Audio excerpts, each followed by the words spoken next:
welcome to this week's Rebels Report. It's going to be the final report before the finals coming up.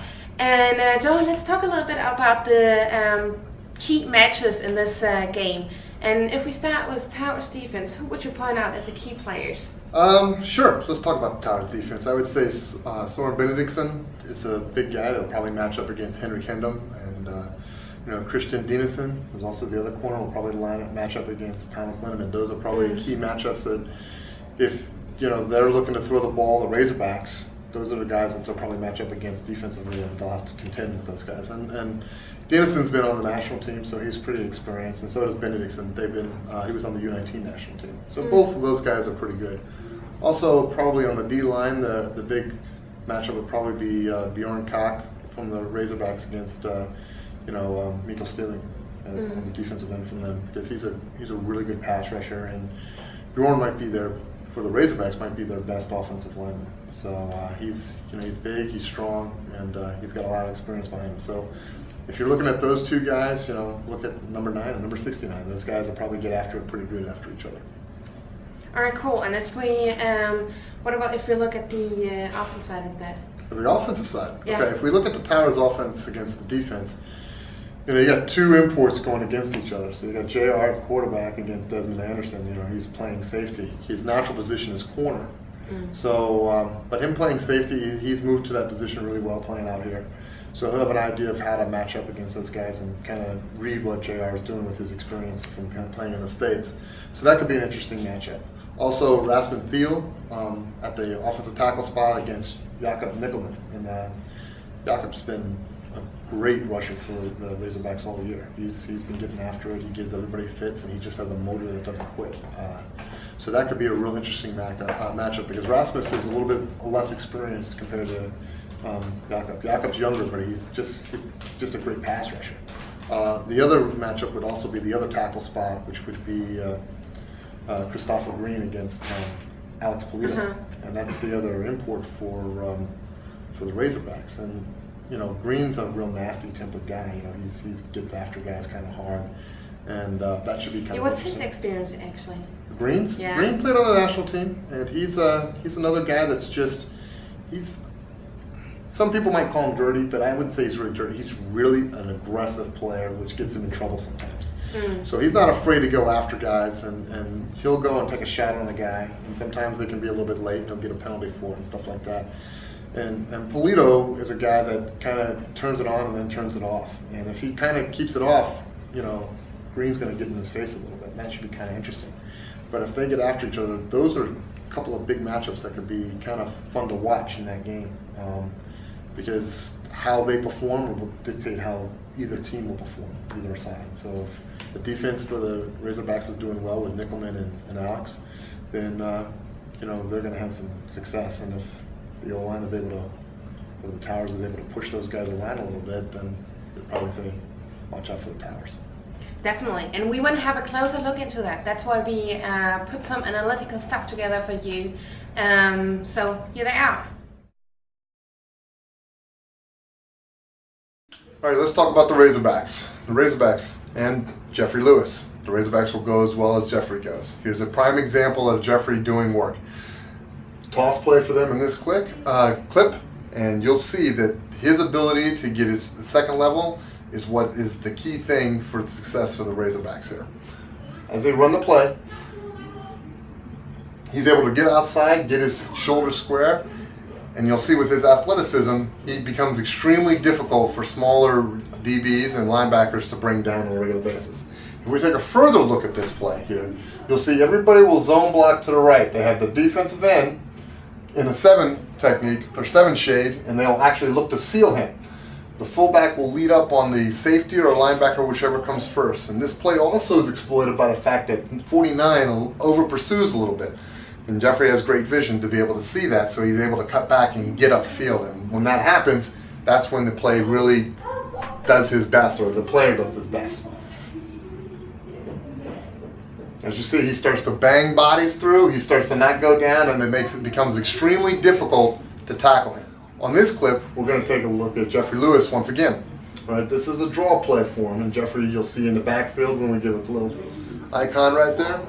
And then for them, draw is another part of the running game, and what they try to do is create rush lanes for him as the back seven linebackers and DBs drop into coverage.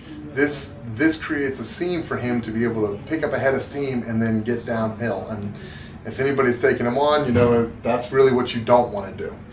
And looking in the picture from a tight angle and break it down a little bit more, what you'll see is that the middle linebacker, 55, recognizes that it's actually a run play and not a pass play. And as he goes up and to attack and try to stop the run, the center cuts him, which creates that running lane for Jeffrey to get through. And then when he gets to the second level, he just starts rocking bodies. And looking at their passing attack, it features Thomas Lindman and Henry Kendall. Those are the two primary receivers that they want to get the ball to in an open space. In this clip here, you'll see Henry Kendall on the outside and Thomas Lindman on the inside. And what they're trying to do here is create a mismatch for the defense. They're trying to get their two receivers, their two best receivers, and trying to find which guy is going to have a mismatch of a weaker defender. In this clip here, Kenny's a wily veteran. He wants to throw the deep ball, and this is what they like to do. So he hits Hendon here on the deep post. If given the opportunity, as you'll see in the tight clip here, with the pass protection, Kenny will actually be able to pick you apart in the air. He's got a tremendous arm, and he still has a great understanding of what this team is trying to do offensively. And looking at the Razorbacks defense, they're a 4-3 defense, base cover 4, and that's basically. And looking at the Razorbacks defense, they're a base 4-3 with a cover 4. And what they're trying to do with the cover 4 is they keep everything underneath them and play over the top of these plays. And in the next couple of clips you're going to see, in this clip here, what they're going to do is try to play underneath. So what they'll do is the 4 coverage guys will start to bail out and look to see if anything's underneath so they can break on it right away. And if you look on the top side where I'm pointing at, you'll see the slant with a break up and a pick. That is ideally what they want to do. Now, teams also like to throw the deep ball, and the Towers like to throw the deep ball. If you go to the next play, what you'll see here is an opportunity of how cover 4 works running the deep ball. As they drop deep, you'll look on the left side again of the screen, and what you'll see is that he's running a fade route. And by running a fade route against cover 4, you're basically running into coverage and basically being covered as the time throws. And that could cause problems for the Towers getting down the road.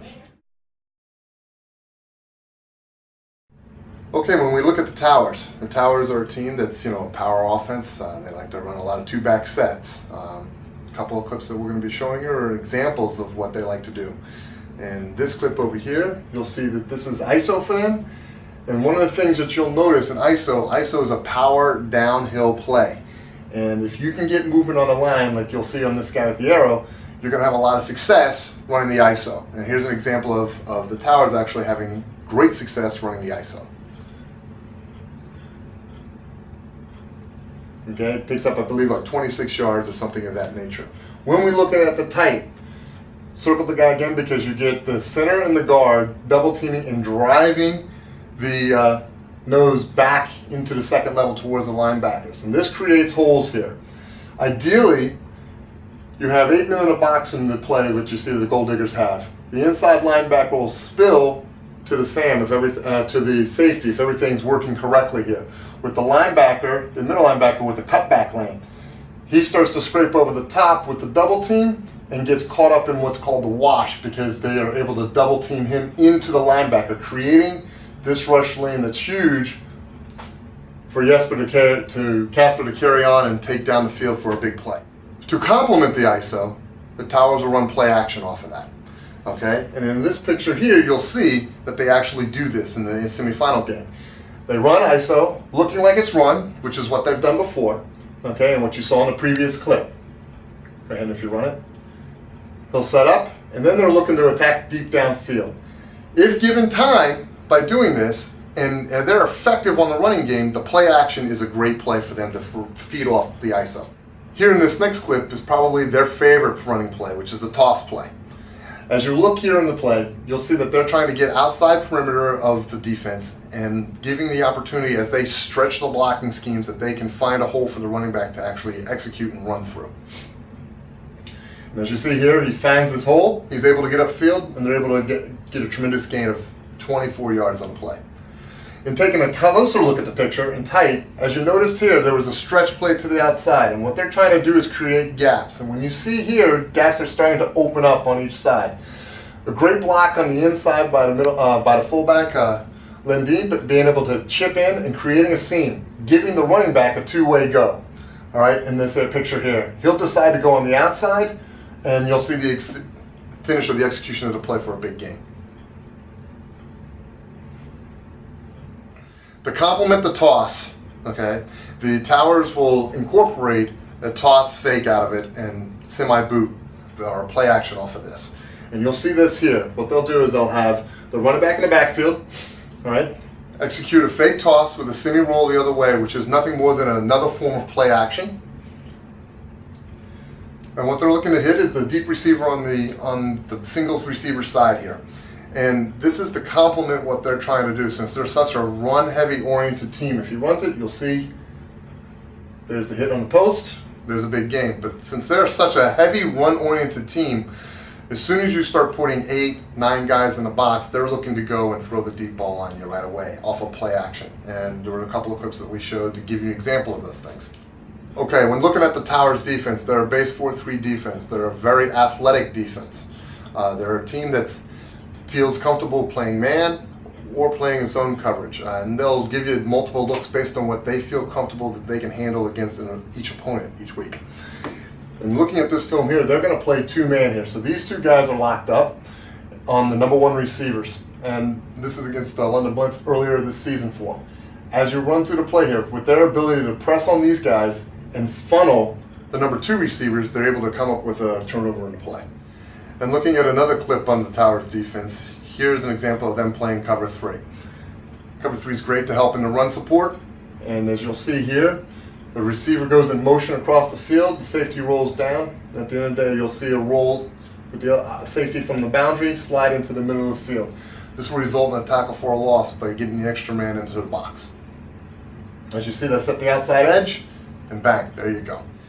Okay, here's another example of the Towers in cover 3, but in a passing situation. You have 3 deep defenders playing a deep zone.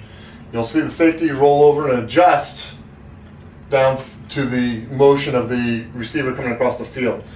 The advantage of it is you have 3 zones covered by 3 deep defenders. The disadvantage of it is actually have underneath coverage just on the out route, which you'll see by the number 1 receiver on the backside open for a reception.